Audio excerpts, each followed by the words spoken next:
Assalamualaikum warahmatullahi wabarakatuh. Kali ini kita ada di Desa Toso, Kecamatan Bandar, dan kita akan sedikit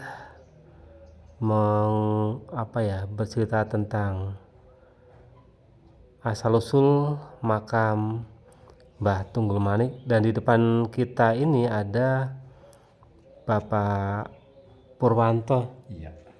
Sebagai sesepuh, berikut narasumbernya, dan kita mulai saja ya teman-teman. Assalamualaikum Pak.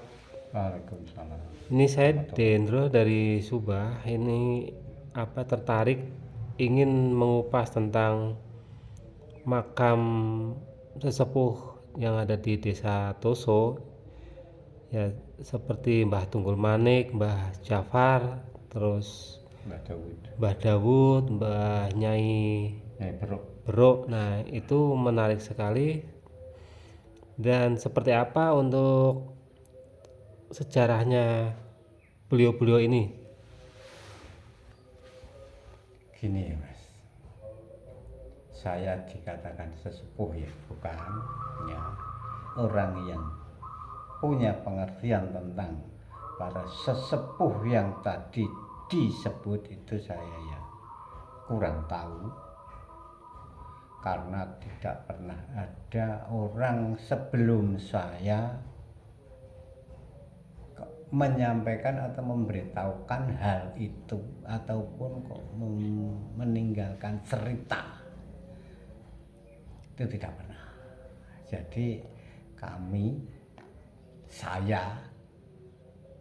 maksudnya kami kan orang Dukuh Toso kan, Iya.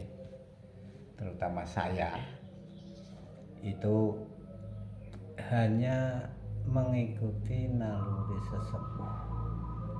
Sebelum saya setiap tanggal 1 Safar itu diadakan khol atau ya kirim doa bersama untuk mendoakan arwah yang ada di pemakaman atau makbarah Toso. Ya bukan hanya itu, intinya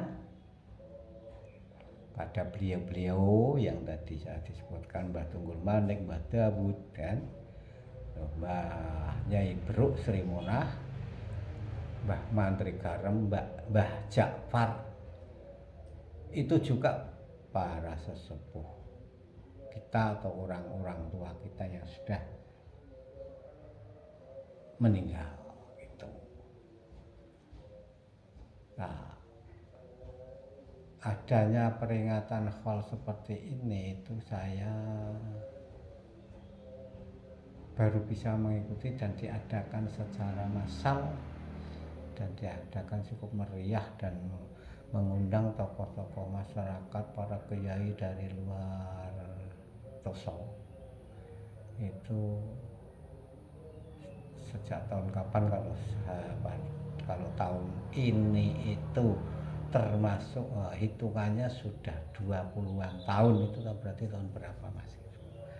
Nah itu ya, yang sebenarnya memang saya benar-benar tidak tahu dan tidak punya narasumber. Dengan siapa saya menggali sejarah itu saya tidak tahu. Karena memang dari dulunya buyut-buyutnya itu memang nggak ada silsilahnya ya Pak, Enggak secara ada. tertulis ya. Semua buyut-buyut saya dulu ya juga percaya seperti itu, bahwa dia termasuk waliullah. Dan ya seperti Mbah Dawud, Mbah Jafar itu termasuk yang menurunkan orang-orang Toso, dalam arti sesepuh sing bibit kawit anane Toso, anane wong Toso, yaitu itu katanya. Kemudian kalau saya termasuk siapa dan keturunan yang berapa tuh saya tidak tahu juga. Nah, gitu loh. Itu saya nggak tahu. Ya karena kan di luar sana kan Bapak itu katanya masih keturunan dari Mbah Beruk itu tadi. Eh, saya tidak tahu. Saya tidak tahu. Benar saja. Justru Bapak nggak tahu. Nggak tahu. Pokoknya kan gini ya. Buyut saya itu namanya Mbah Abdurrahman. Itu dulu kepala desa Toso yang kedua. Itu saja asal usulnya itu keturunan siapa saya nggak tahu. Itu loh. Apalagi kan zaman segitu ya istilahnya apa ya, tentang silsilah gitu seolah-olah apa seperti diabaikan gitu. Ini kan saya itu merasa gelo atau ya kan ya sekarang kenapa kok saya nggak cari informasi ataupun menelisik sejarah itu sekarang, dulunya itu ya biasa-biasa aja. Ya karena kan memang sekarang ini kan banyak sejarah-sejarah yang dibelok-belokkan. Ya Sehingga ketika kita sebagai pribumi ataupun penerus nenek moyang melihat hal itu kan kadang-kadang terketuk hatinya ingin meluruskan kebenaran itu. Ya banyak sekali seperti nama-nama leluhur yang dirubah, terus diembel-embelin dengan apa depannya. Nah itu banyak sekali sehingga anak cucu kita itu malah kehilangan jati dirinya, kehilangan nenek moyangnya.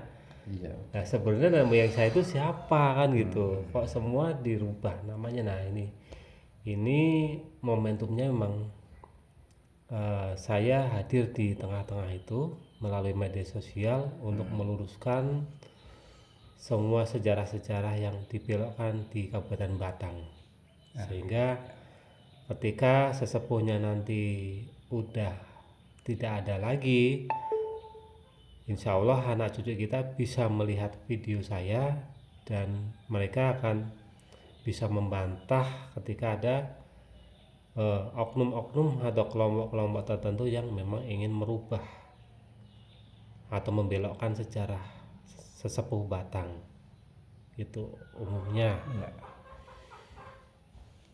Jadi untuk kiprahnya Mbah Tunggul Manik dan Mbah Jafar serta Mbah Daud juga Bapak belum mengetahuinya ya. Belum, tidak mengetahuinya. Cuma secara gamblangnya beliau memang orang Linuih gitu aja Iya, ya Pak ya. punya kelebihan. Punya kelebihan Iya. ya.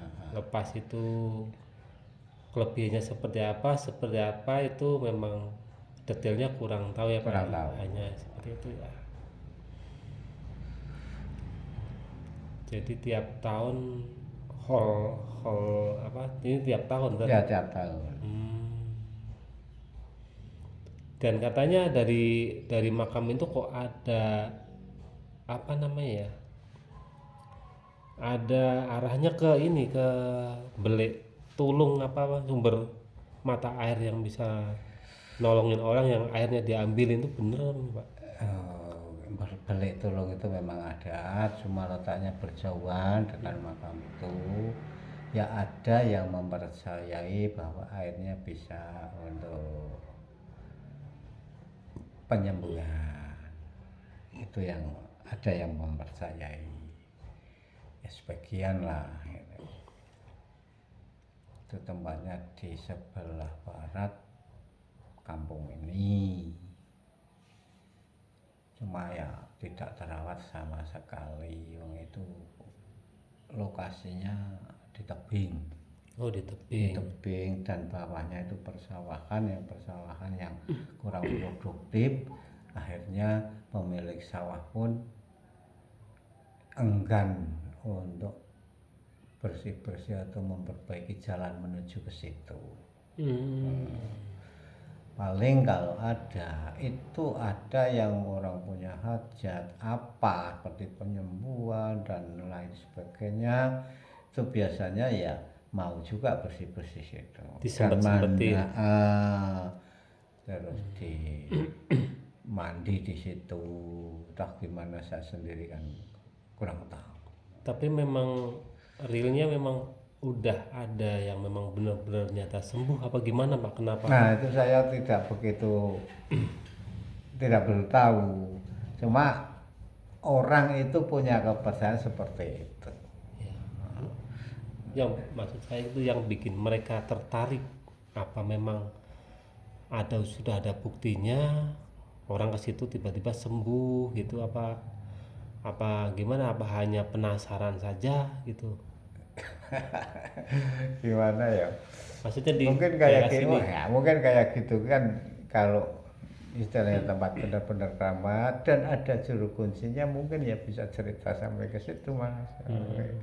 Oh itu kadang kadang ya orang datang dari mana, orang apa asalnya saja kan tidak pernah lewat, ada istilahnya pamit, tidak pamit sama orang tua, so kan enggak gitu. Langsung. Selagi tahu bahwa itu ada nama yang ada sumber air yang namanya Belik Tulung, kemudian dari kabar yang istilah itu melebar, itu dia langsung wah tak coba deh lah ya, biasanya kan gitu ya.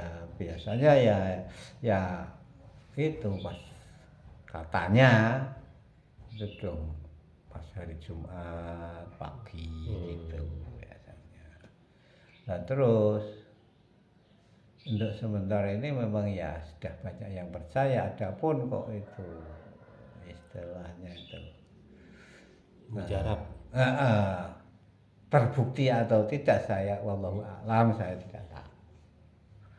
Nah, kalau setiap acara hal gini itu biasanya warga kan rame-rame ngambil air di sana, kemudian ditaruh di pinggir jalan, dikasih apa, dituangkan ke dalam botol-botol aqua. Itu biasanya ya para peziarah itu ya